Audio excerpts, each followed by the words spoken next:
Mr. Secretary General, get the UNIFIL forces out of harm's way. It should be done right now, immediately. Israeli Prime Minister Benjamin Netanyahu on Sunday called on the United Nations to pull its peacekeeping forces, a mission called UNIFIL, back from combat areas in Lebanon. The UN peacekeeping mission is facing new pressure as Israeli forces ramp up air and ground operations against Iranian-backed Hezbollah fighters who have fired rockets and artillery into northern Israel for more than a year. Israel has claimed Hezbollah fighters operate close to UNIFIL bases, using the peacekeeping force as human shields. Hezbollah has denied those accusations. The UN has accused Israel of harassing and threatening their forces in recent days. And on Sunday, the world body claimed Israeli tanks had burst through the gates of a UNIFIL base. Netanyahu apologized for the harm done to UNIFIL and said the safest thing for the peacekeeping force was to withdraw. But the potential harm to the international mission has prompted criticism of Israel from some of its allies. At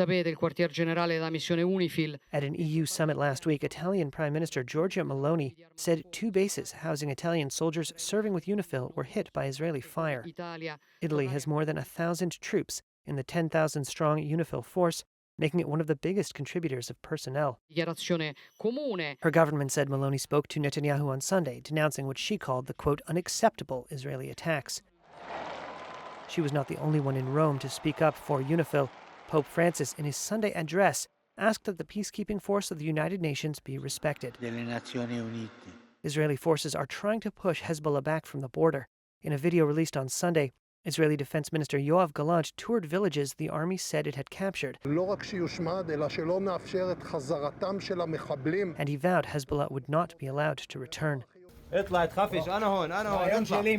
Video released by the Israeli army purported to show a captured Hezbollah fighter who had been hiding in an underground tunnel. Israel's operation in Lebanon has exacted a heavy toll. This was the scene of destruction in the southern Lebanese city of Nabatea, following an Israeli strike on Saturday. The operation has displaced more than 1.2 million people, according to Lebanon's government, which says more than 2,100 people have been killed and 10,000 wounded in over a year of fighting.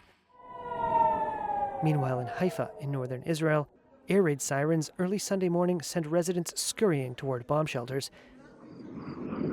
Israel's rocket interception system left streaks across the night sky.